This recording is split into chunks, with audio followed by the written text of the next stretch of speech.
আমাদের ছোটোবেলাটা অনেক সুন্দর ছিল সত্যি। সারা বছর অপেক্ষায় বসে থাকতাম কবে এই 4টা দিন আসবে। পুজোর 4টা দিন মানে আমাদের কাছে খাওয়া দাওয়া ঘোরাফেরা মানে একদম কী বলবো, মানে সেই দারুণ সেই মুহূর্তগুলো। সময়ের সাথে সাথে সব পরিবর্তন হয়ে গেছে। আগে পুজো আসলে একটা পরিবেশটাই আলাদা, মানে একটা অনুভূতি ছিল যে পুজো এসছে, কিন্তু এখন সত্যি কথা বলতে সেই ফিলিংসটাই আসে না যে পুজো এসছে কিছুকেই।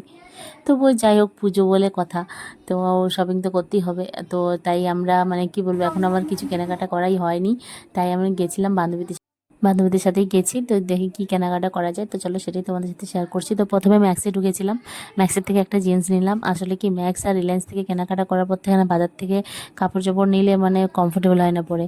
তো তারপরে একটু গ্রোসারিতে গেছিলাম, ওখানেও মানে আমার কিছু নেওয়ার ছিল, তো একবারই সব কাজ হয়ে গেল।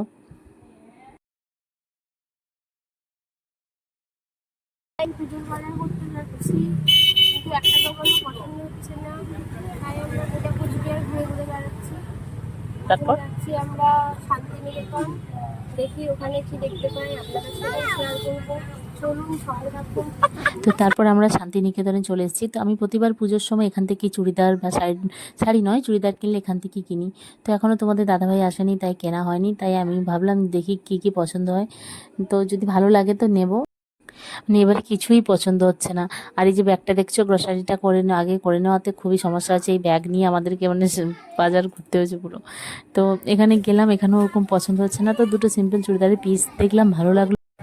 তো ওই পিস দুটো একেবারে বানাতে দিয়ে চলে এসেছি। আর সবাই মিলে এখানে ওর উপর সবাই মিলে একসাথে ফুচকা খাওয়ার মজাটাও কিন্তু আবার আলাদা, যেটা একা একা খেতে ভালো লাগে না।